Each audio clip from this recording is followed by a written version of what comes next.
Жол тартибин тескөөчүлөрдүн торуна дегенде ноокаттан ошко сапар алган 50 жаштагы аял элинди. Унаа башкарып келаткан айым коопсуздук курун такпай келаткан.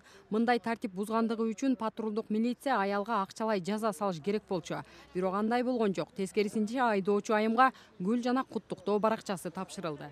Жылда эле ушул телевизордон көрүп калчу элем, ушу аялдарды тосуп, ушундай 8 март майрамы менен куттуктап гүлдөрдү бергенин көрүп калчу элем. Мына азыр өзүм дагы ушундай бир жакшы күнгө, жакшы убакытка туура келдим.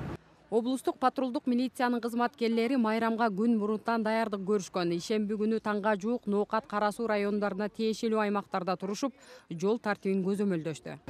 Кээ бир биздин эжекелерибиз ушундай айдоо курларын такпастан ушундай токтотуп, биз эскертип, майрам менен куттуктап, ушундай атайын гүл, подаркаларды бергени берип атсак, ошого дагы баш ийбестен өзүңүздөргө белгилүү болгондой айдап качып кеткен күндөр болуп атты. Адатта унаа башкарган аялдар гана бул сыяктуу куттуктоолорго ээ болушчу. Бул ирет өзгөчөлөнүп, жөө жүргүнчүлөргө жана коомдук транспорттогу аялдарга да патрулдук милиция кызматкерлери күтүлбөгөн белектерин тапшырды. Биттер аман болсун, бизде энелер ар убакта бизди ушинтип сүйүнтүп турган кездер болсун. Алла Таалам баардыгыбызга имандуу, жакшы патшадан берсин. Оймейм.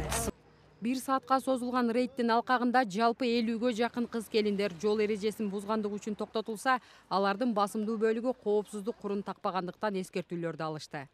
Бегима Асанова, Кымбатбек Абдисамат уулу, Ынтымак.